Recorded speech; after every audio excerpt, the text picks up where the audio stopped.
2 Chronicles chapter 9. The Queen of Sheba heard of Solomon's reputation and came to Jerusalem to put his reputation to the test, asking all the tough questions.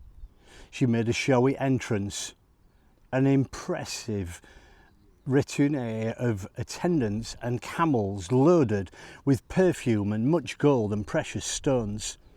She emptied her heart to Solomon, talking over everything she cared about. And Solomon answered everything she put to him. Nothing stumped him. When the Queen of Sheba experienced for herself Solomon's wisdom and saw with her own eyes the palace he had built, the meals that were served, the impressive array of court officials, the sharply dressed waiters, the cupbearers, and then the elaborate worship, extravagant with whole burnt offerings at the temple of God, it all took her breath away. She said to the king, "It's all true. Your reputation for accomplishment and wisdom that reached all the way to my country is confirmed. I wouldn't have believed it if I hadn't seen it for myself. They didn't exaggerate such wisdom and elegance, far more than I could ever have imagined. Lucky the men and women who work for you, getting to be around you every day and hear your wise words firsthand. And blessed be your God, who has taken such a liking to you, making you king. Clearly, God's love for Israel is behind this, making you king to keep a just order and nurture a God-pleasing people." She then gave the kings 4.5 tons of gold and sacks after sacks of spices and precious stones.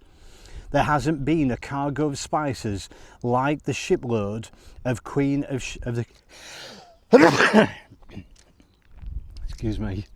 like the Queen of Sheba brought to King Solomon.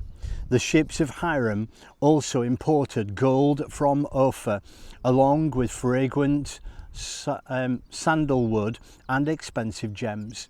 The king used this sandalwood for the fine cavitry in the temple of God and the royal palace, and for making harps and dulcimer for the musicians. Nothing like that shipment of sandalwood had been seen since. King Solomon, for his part, gave the Queen of Sheba all her heart's desires. Everything she asked for, she took away more than she bought. Satisfied, she returned home with her train of servants. Solomon received 25 tons of gold annually. This was above and beyond the taxes and profit on trade with merchants and traders. All kings of Arabia and various and assorted governors also brought silver and gold to Solomon. King Solomon crafted 200 body-length shields of hammered gold, about 15 pounds of gold to each shield, and about 300 small shields about half that size. He stored the shields in the house of the forest of Lebanon.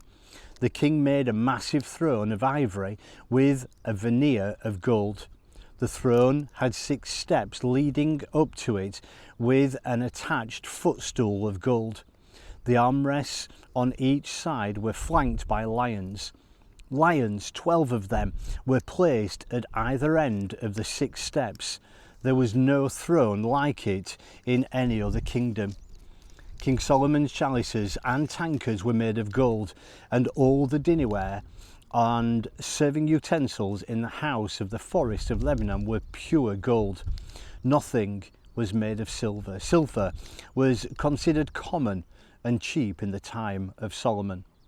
The king's ships, manned by Hiram sailors, made a round trip to Tarshish every 3 years, returning with a cargo of gold, silver and ivory, apes and peacocks. King Solomon was richer and wiser than all the kings of the earth. He surpassed them all. Kings came from all over the world to be with Solomon and to get in on the wisdom God had given him. Everyone who came brought gifts, artifacts of gold and silver, fashioned robes and gowns, the latest in weapons, exotic spices, horses and mules, parades of visitors year after year. Solomon collected horses and chariots. He had 4,000 stalls for horses and chariots, and 12,000 horsemen in barracks in the chariot cities and in Jerusalem. He ruled over all the kings from the river Euphrates in the east throughout the Philistine country and as far west as the border of Egypt. The king made silver as common as rocks and cedar as common as the fig trees in the lowland hills. He carried on a brisk horse business, trading business with Egypt and other places. The rest of Solomon's life and rule, from start to finish, one can read in the records of Nathan the prophet of Abijah of Shiloh, and in the versions of Iddo the seer concerning Jeroboam son of Nebat. Solomon ruled in Jerusalem over Israel for 40 years. Solomon died and was buried in the city of David, his father. His son Rehoboam was next king.